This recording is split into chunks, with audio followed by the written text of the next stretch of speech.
Hello, shalom, shalom, bien-aimé de Jésus-Christ de Nazareth, le ressuscité, le roi des rois, le Seigneur des seigneurs. Je voudrais ce soir bénir le nom de Dieu pour ses bienfaits, lui dire merci pour ses grâces. La Bible dit que les bontés de l'Éternel ne sont pas épuisées, mais qu'elles se renouvellent pour nous chaque matin, chaque jour. Bien-aimé, c'est une grâce d'être en vie. Et il y a plusieurs qui auraient voulu voir ce jour, mais Dieu ne l'a pas voulu. Mais toi et moi qui sommes en vie, toi et moi qui avons été en vie en cette journée, on n'est pas les plus saints. Nous ne sommes pas les plus saints. Mais ce n'est pas la grâce de Dieu. Ce n'est pas la volonté de Dieu que nous avons été en vie.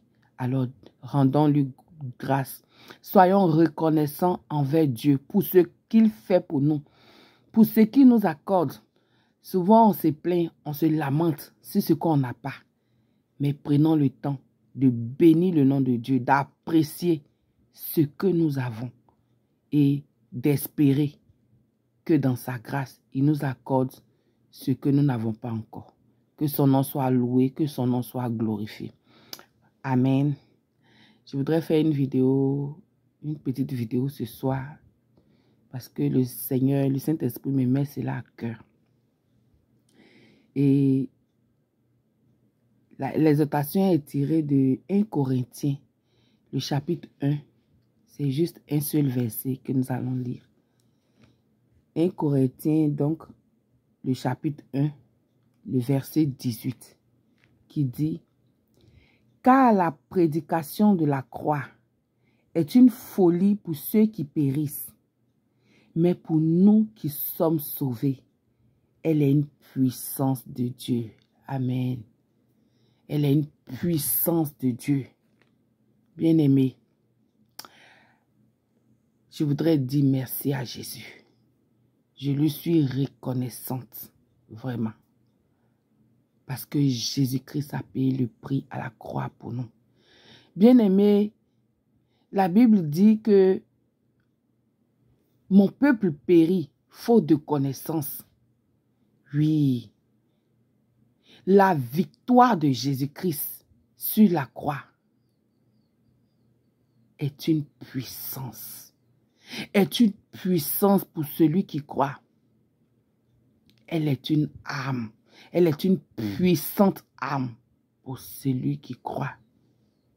Ce n'est pas en vain que Jésus-Christ est mort. Ce ne sont pas des fables. C'est-à-dire, ce ne sont pas des histoires qu'on nous raconte. Mais quand tu crois réellement, c'est une puissance de Dieu. C'est une puissance de Dieu pour ceux qui sont sauvés. Bien-aimés, certains aiment dire que tout ça, c'est de la plaisanterie. Tout ça, là, ça n'a pas de sens. Il y a certains qui disent, moi, je ne crois pas en Dieu. Moi, je ne crois pas en tout ça.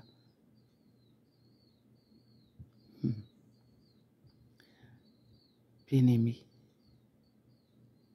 ce que Jésus a fait à la croix de Golgotha, cet acte qu'il a posé, cette œuvre qu'il a accomplie à la croix est une grande œuvre. Une grande œuvre pour notre délivrance, pour notre salut. Quand tu réalises que tu n'es rien, tu réalises que sans Dieu, tu n'es rien. Quand tu réalises l'œuvre que le Seigneur a accomplie à la croix, quand le Saint-Esprit te permet de comprendre cela, bien-aimé, tu réalises que c'est un vrai trésor. On court après ce qui est périssable. On court après ce qui peut être détruit par la rouille, par les teignes, comme le dit la Bible. Alors que nous avons un grand sauveur. Nous avons un grand maître. Il n'a pas hésité, par amour pour nous, à donner sa vie pour nous. Il s'est laissé clouer à la croix, alors qu'il n'avait pas commis de faute, alors qu'il n'avait pas péché, mais il a pris sur lui de porter nos fautes. Il a pris sur lui de payer le prix, bien-aimé, de payer le prix pour que tu sois sauvé, pour que je sois sauvé. Pour certains, c'est une folie, comme le dit le passage. Il y a des personnes qui, quand ils te voient peut-être danser, louer Dieu, adorer Dieu, disent, oh, c'est quoi ça? C'est quoi tout ça là? Ils se comportent comme des fous. Mais quand tu réalises ce que Christ a fait pour toi, quand tu prends conscience que tu étais pécheur, tu étais condamné à la mort éternelle, tu étais bon pour aller dans le feu de l'enfer, et que quelqu'un a pris sur lui de payer la rançon, de payer le prix pour que tu sois sauvé.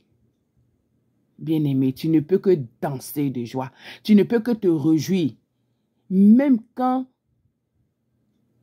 il y a des situations qui te blessent. Même quand il y a des situations difficiles dans ta vie. Mais tu gardes la foi. Parce que celui qui a payé pour ta vie ne te laissera pas tomber. Il ne te laissera pas tomber, bien-aimé. La prédication de la croix est une folie pour ceux qui périssent. Mais elle est une puissance pour ceux qui sont sauvés. Elle est une puissance pour ceux qui sont sauvés. Bien-aimé, le Seigneur a fait une grande œuvre à la croix. J'ai réalisé aujourd'hui, j'étais en train de chanter, de louer Dieu pendant que je faisais mes choses à la maison quand je suis revenue du travail. Mais j'ai pris conscience du fait que je ne suis rien. Je ne suis rien. Mais pour parler au Dieu Tout-Puissant, pour lui parler, pour m'adresser à lui, pour venir devant lui, je n'ai pas besoin d'audience. Je n'ai pas besoin d'intermédiaire. Je n'ai pas besoin de prendre un rendez-vous. Je n'ai pas besoin de me rendre dans un lieu précis. Parce que Dieu est accessible grâce à ce que Christ a accompli à la croix. La Bible dit que quand Jésus a expiré, c'est-à-dire à la croix, quand il a rendu l'âme, la Bible dit que le voile du temple s'est déchiré. Oh, nous donnant accès au Dieu Tout-Puissant. Nous étions séparés de Dieu, séparés de notre Père à cause des multitudes de nos péchés, à cause de notre état de pécheur, à cause de nos iniquités. Il y avait comme un pont qui était brisé. Et Jésus-Christ a rétabli ce pont-là.